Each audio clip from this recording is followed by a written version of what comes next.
I'm going to talk to you today about some of the cluster B personalities disorders and some of the kind of traits that you may experience or see as a result of borderline personality disorder, narcissistic personality disorder, and those are the two that we'll be looking at mainly today. So, I deal a lot with people who have got, who are recovering from people being in relate people with narcissistic personality disorder, NPD. And you may have seen recently that I came out telling everybody that I have borderline personality disorder, and part of the reason why I'm able to help people who have dealt with people with NPD is because I understand it, because they are both cluster B personality disorders. Now, what does all of this mean? It's it's a good question probably, and we're going to take a little look at what this all means and how it may affect people's lives, what causes it, and maybe how you can help, or if you feel like you may have a personality disorder, what does that look like? And if you see me looking down, it's because I've got some notes and I want to make sure that I hit all of the stuff that I want to say with this, because it's a big topic, so we'll see how we get on with it. Okay, so the DSM-5, this is a diagnostic manual for mental health, and it's created by by the medical journal and committee, and they describe these as cluster B personality disorders. Now, cluster B personality disorders typically have traits of being dramatic, emotional, and erratic. That's what the cluster B is. And so if you suffer from a cluster B personality disorder, you're probably going to have something along the lines of maybe dramatic, emotional, or erratic responses.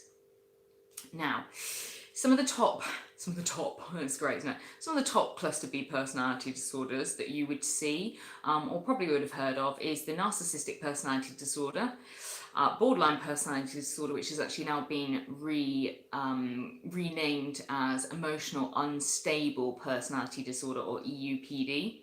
They're basically the same thing. It was renamed because the phrase, the term, the name borderline personality disorder doesn't really get across what it is, and so it was reclassified and renamed just to kind of give it a little bit more clarity really about what it is. The other sort of top ones would be histrionic personality disorder, and there's huge crossover between all of them, I would say. Sometimes if you're looking at it, don't try and self-diagnose with this thing, because it's really hard to. I would say, particularly if, people with borderline often have dealt with people who are narcissistic, and they pick up traits from each other. The other one is antisocial behavior disorder. Histrionic, antisocial, and narcissistic personality disorder, and borderline personality disorder, they all kind of have a lot of crossover between them, and so is very easy to kind of see, self-diagnose and kind of see yourself in a lot of these different personality disorders. And so please don't self-diagnose from this. If a lot of this is ringing true and it feels like, oh, that feels like me, or anything like that, or you feel like, you're trying to diagnose somebody in your life as having a personality disorder, just don't do it. Please go and advise them to speak to a doctor, a psychiatrist.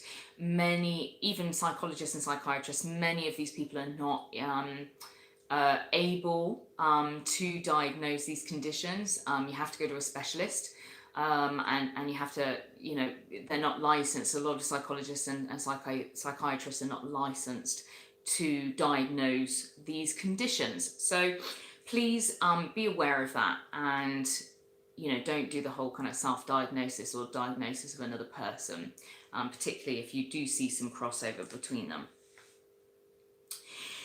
So the top two I'm going to talk about today is the narcissistic personality disorder and the borderline personality disorder. I'm going to start with narcissistic personality disorder. Now, the people who have narcissism tend to have like an overinflated self-worth. They have a powerful sense of entitlement, which is sometimes called this God complex or grandiose narcissism. They believe that they deserve special treatment. Sometimes they think that they have special powers, are uniquely talented, or are especially brilliant or attractive. And they project this in a sense of grandiose around, in their lives. And they often see fantasies of themselves of achieving lots, of doing lots, of becoming lots. Now, if you're somebody who is ringing true with some of this, please be wary that we do live in a society that perpetuates narcissism. And the truth of the matter is that, social media, a lot of the things that we see in the world now through kind of Instagram and putting our best selves and our highlight reels across can sometimes mimic some of the sort of traits of narcissism. And actually the truth of the matter is that there is some level of narcissism, some level of ego that is very normal for human beings. And so the question is, again, don't self-diagnose. If you feel like this is something that's causing you a problem in your life and is causing a problem with the way that you have relationships, then you need to go and seek help. If this is just something that you think, oh, I do that sometimes, you probably don't have a personality disorder. Personality disorders wreak havoc on the lives of those that are dealing with people with personality disorder, and also for the sufferer of the personality disorder. Now, people with narcissism can often be quite arrogant. It can create quite a lot of conflict in relationships because they don't necessarily think about how they're treating other people, and often, behave in a way that they feel like they supersede, typical kind of processes in society. These things don't apply to me, kind of idea. And the truth of the matter is that actually, no, they do apply to you. Now, it can be quite difficult for somebody with narcissistic personality disorder when they come to the realization that maybe people don't see them as this wonderful, great God person that is living among mere human beings. And this can cause a lot of distress and a lot of anger, a lot of frustration, because they don't really understand why people are not treating them the way that they feel that they should be treated. They also feel that they need to have power, which can cause kind of like for some, there's different types of narcissists. There's like the covert narcissist, which tends to come from a sense of victimhood and uses victimhood as their sort of weapon of choice, as it were, to get what they need from other people and get what they need from society. And a covert narcissist often kind of looks a little bit like, oh, poor me, and you probably wouldn't think about them as being a typical kind of narcissist, because a typical narcissist looks like somebody who is grandiose and like, look at me, I'm flipping fabulous. Whereas for a covert narcissist, often their sense of self is very scrutinized by them. They don't think that they're worthy, don't think that they're very good, and they actually weaponize that, their insecurity, to make you feel sorry for them, to get you stuck in a cycle of sort of serving them, looking after them, and giving all of your energy to them. Now, with another form of narcissist would be, say, the grandiose narcissist. That's somebody who displays themselves as being fantastic, wonderful, and that you should worship them. They don't tend to take your thoughts or feelings into regard in any way, shape, or form. One of the worst types of narcissist is a malignant narcissist, and this kind of like borders on the line of sociopathy and psychopathy, where they have complete disregard for people, very, very low levels of empathy, and often kind of portraying Machiavellian traits, where they are deliberately constructing things in their society, in their realities, by abusing, creating situations, and enjoying having that power over people. And so they could construct situations situations in their lives where they can take power over people, and kind of create this kind of Machiavellian idea of control and using people. And so the malignant narcissist is probably one of the most dangerous narcissists that you can come across, because they really don't care about you in any way, shape or form. It is all about them. They enjoy the game of toying with people's emotions, people's lives, and create a lot of damage, and have no empathy for when they create damage. They actually enjoy that because it gives them that sense of power, and that kind of plays into that narcissism of grandiose, of the fact that they are so wonderful, that they can do all of these things, and it makes no bearing on their lives. They have no sympathy for it at all. And often people who are narcissistic find it very difficult to create real connections with people. They're often devoid of actual intimacy, because of the fact that they are often sort of behind who they think they are. There isn't necessarily a sense of self there, and that can be quite difficult for people who have got a strong sense of self, and who have grown up with normal sort of ways of thinking, because it's like, who are you connecting to? Because often the person that you're connecting to with narcissism is actually a projection of who they think they are, rather than actually who they are at a deep core. And so they kind of tend to sort of vacillate between feeling like they have great abilities and wonderfulness, but actually at the root of it, there's a lot of kind of deflated worthlessness, and feelings of kind of fragile self-esteem, and they go forward to create this persona for themselves out in the real world of being somebody who's wonderful and capable and fantastic. And often people who are narcissistic actually are, because they have the kind of fake it till you make it kind of thing. They have the confidence in themselves, and they have an endeavor to show to the world that they are this fantastic, wonderful person. And so often they achieve a lot. People that you may find at the top of, CEOs of companies, or people who've made lots of money acting, or, all sorts of people that you may see being very successful in our current society may be suffering from some level of narcissism. So, narcissism is a difficult personality disorder to live with, and actually most personality disorders are born out of childhood trauma. It's important to recognize, and I think a lot of the things that we see online is a lot of people kind of and obviously I work with people recovering from narcissistic people, and that can be very difficult to have any compassion, because often you see the absolute worst of human nature a lot of the time with people who have got disorders, and it can be very difficult to be compassionate towards these people, particularly if you've been on the receiving end of a lot of their abuse. However, I'd like to put in here that narcissism, personality disorders in general, are born out of childhood trauma. They are a dysregulation of typical human behaviors, because they haven't had the opportunity to learn those human behaviors as a child. And so this creates dysregulation in themselves of actually a completely different brain structure to what a normal person's brain would look like.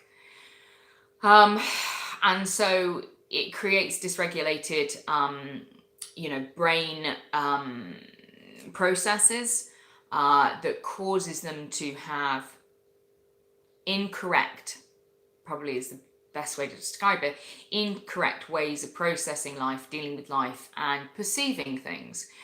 And so you're, in effect, I think the best way to create compassion for these people, and to alleviate yourself sometimes, particularly if you've been somebody who has dealt with somebody with a personality disorder that has caused you a lot of strife and upset in your life through their behavior. I think something that's really important to recognize is what you're dealing with is a child, in effect, and a child who doesn't doesn't know how to be an adult, doesn't know how to have mature behavioral reactions. And if you think about like the terrible twos of a child sort of walking around, being very aggressive and shouting and hitting and kicking and biting and all of those sorts of things, that's a little bit like what you're looking at for a dysregulated human being. It's a person who has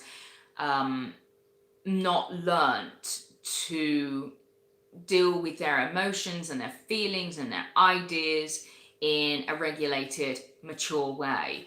And often when you're dealing with somebody who's got a personality disorder, there is some level of arrested development, where there's a trauma that happens, and the person almost kind of gets stuck in these dysregulated, immature ways of behaving.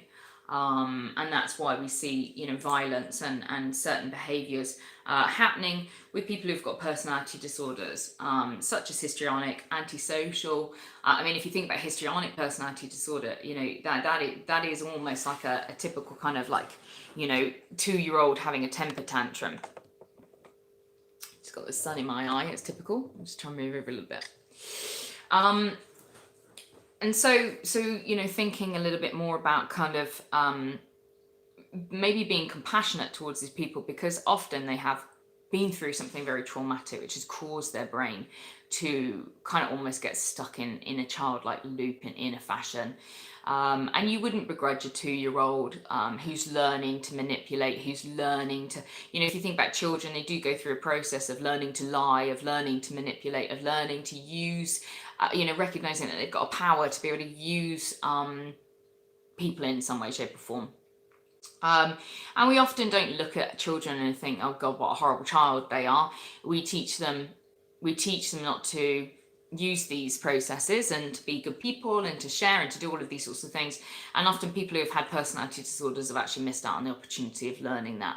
And so they have created dysregulated behavioral patterns that served them as children to survive often very traumatic childhoods, but possibly doesn't necessarily create, the goodness of what you would want for an adult life. And so, compassion is really important, I think, when dealing with these people or dealing with anybody with a mental illness, because some of these, people that are suffering from, NPD, BPD, HPD, APD, sometimes the symptoms and the things that they're having to deal with are excruciating, are very difficult, create huge amounts of difficulty in their life for them to be able to live a normal life, and actually would be listed as a disability, and they would be able to, if unable to kind of move forward in their condition, would be able to be off work with disability benefits and so forth. So this is something that's really serious. If you think about somebody that maybe loses their legs, you wouldn't begrudge them for not being able to walk up the stairs with you. And so it's a little bit like that sometimes with things like mental health conditions. People just, there's some level of kind of like, because they can't see it, it doesn't exist, which is very ruthless and heartless. I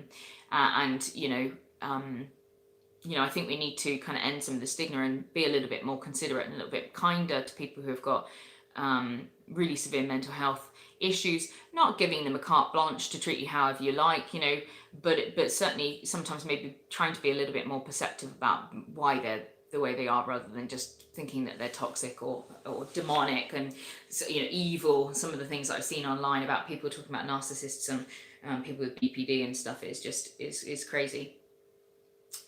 So BPD, borderline personality disorder, I suffer from this, as I finally got the guts to tell everybody. And it's taken me a little while. I got diagnosed when I was very young. I didn't really take my diagnosis when I was young. I don't know why. Recently it's been something that I've kind of remembered, thought of again, and then it's like, oh crikey, okay, that explains a lot for my life.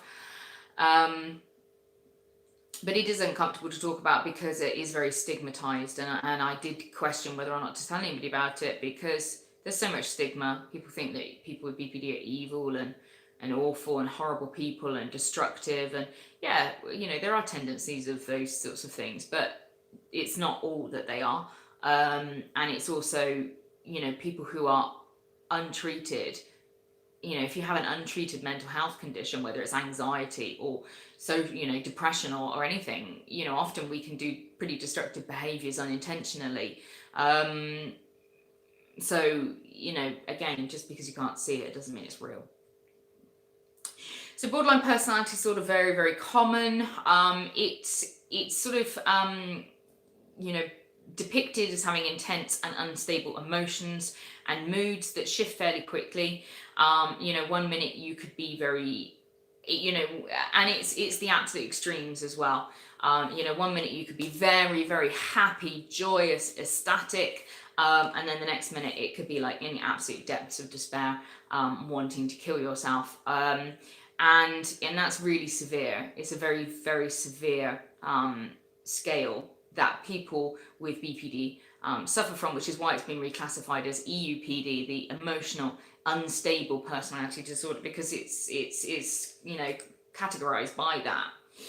Some of the other traits that you may find with people who have BPD could be impulsive behaviors, which tend to be risky and self-harming in some way, shape or form. So this could be, you know, self-harming physically. It could be things like overspending, binge eating, starving yourself, substance abuse, you know, risky sexual behaviors, the list goes on. You know, and these behaviors often function to sort of soothe them in some way in the short term, but actually they harm you in the longer run. So for instance, you know, if you're not feeling very good, you may go and drink a load of alcohol. In the moment it seems to sort of help, but long term you're creating a problem with alcoholism and obviously damaging your health, which is a risky behavior, and also shows a sign of sort of self-harm. People with BPD often do this thing called splitting, which is where you see the world in black and white.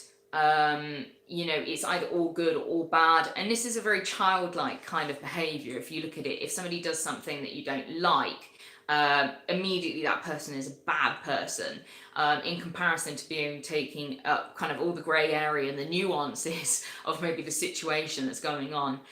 And so they often apply very harsh judgments. It's either that that person's evil, that everything is bad, that place is bad, or that place is all good. And that can cause massive problems, because not only do you maybe glamorize and fantasize in this very kind of, you know, kind and loving way about certain things sometimes that are maybe not good for you, you can also go through a process sometimes of completely, you know, throwing the baby out with the bathwater, as it were, if you've split all black on something is all negative. And it can be really, really difficult for people that are dealing with people with borderline personality disorder, because often if they perceive something that threatens their safety, they'll split on that person, they'll split on the situation, you know. And somebody that could be in a relationship, you know, that you could be in a relationship with could maybe do something, and it could be something very small, that will immediately make you think, oh my God, that person's bad and they're not there for the good of me. So I'll give you an instance, and this is so silly, but last night, you know, my partner cooked dinner for us, and I don't like spicy food, it hurts my tongue. And he put all of the chipotle, instead of half the chipotle, into the food. And I was like, I can't eat that. Now, the part of me that is like BPD goes, he doesn't love you, because he hasn't thought about the fact that you don't like spicy food. Like, can you imagine? So it's crazy, you know, it's craziness. But then it's kind of questioning, you know, thinking about that's not a legitimate thing, that doesn't threaten your survival. But most of the things about borderline personality disorder is that you are looking for threats to your survival because of the way that you have grown up, because of your childhood. And so, you know, it's this thing of always looking for danger, and trying to see what danger, where sometimes there really isn't danger. Something that you think that is dangerous, it really isn't dangerous. You know, chipotle in your food isn't a danger, but for my sense of self for that moment, it is it's a sign that the person that you're with maybe isn't as safe as you think they are, because they're not thinking about you. And so you can see that it creates this kind of like, it creates very sort of odd ways of thinking at points, and very small things that most people wouldn't even pick up on can to somebody suffering with BPD be an absolute threat on your survival, in effect.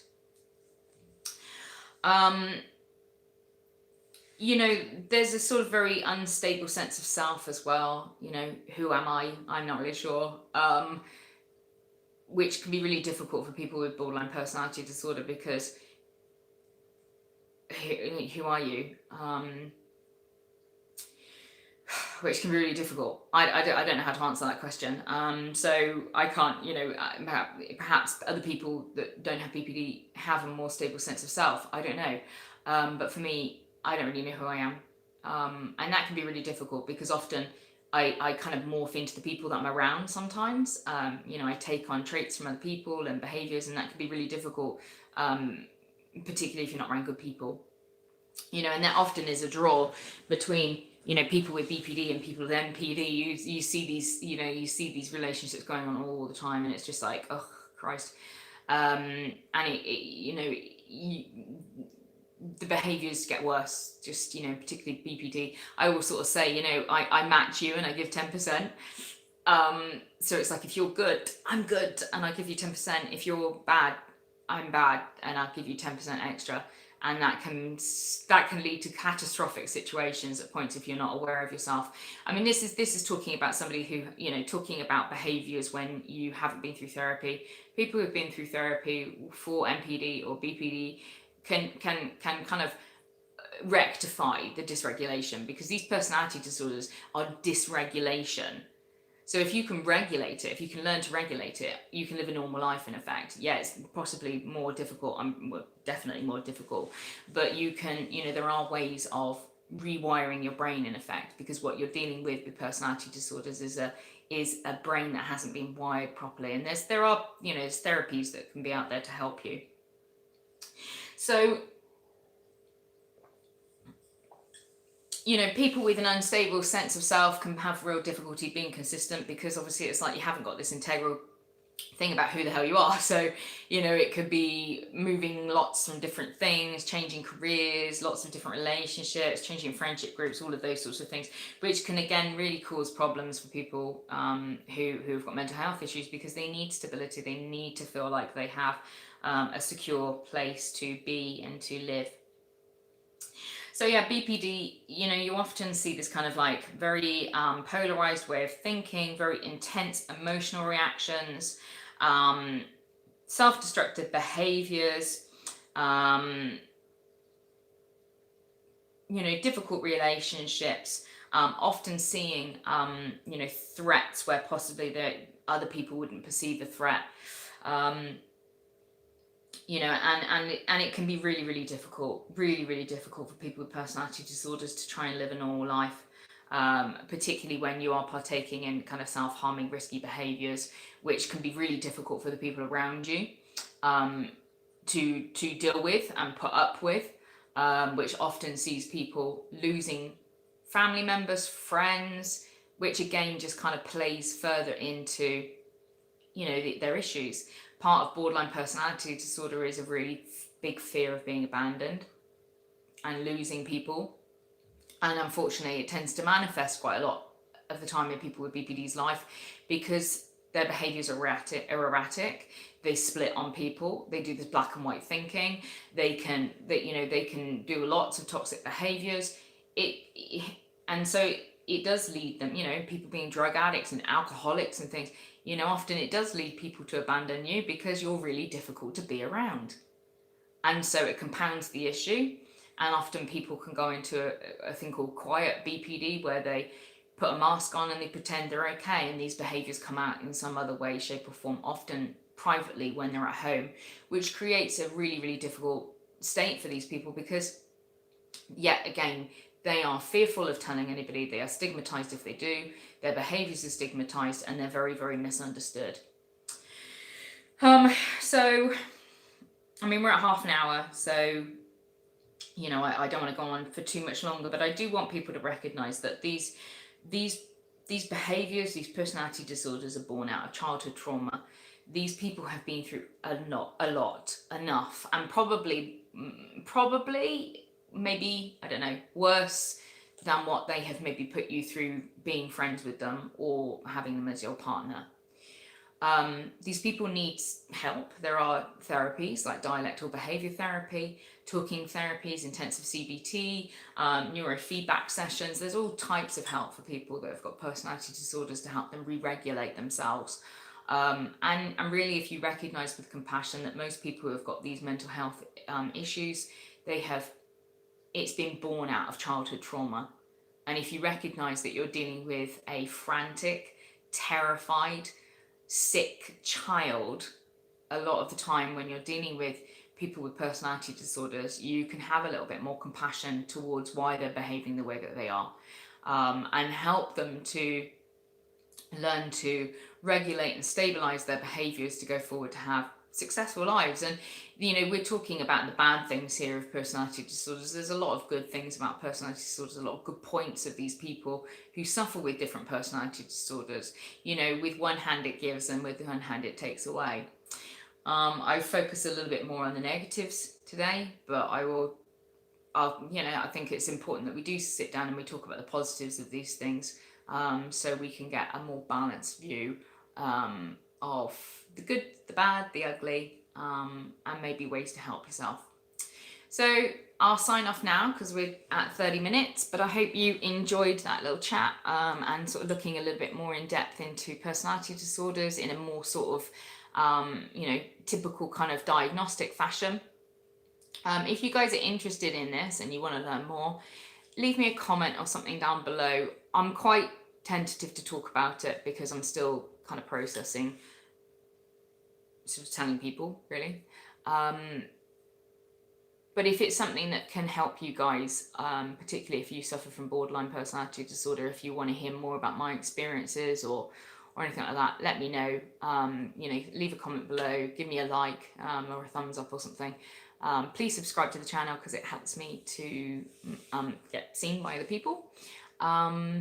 And yeah, I'll speak to you all soon, and I'll make some more videos on this. I'll make some more videos on this if this is something you guys are interested in. Okay, I'll speak to you all soon. Please take care of yourselves. I love you all very much. Goodbye.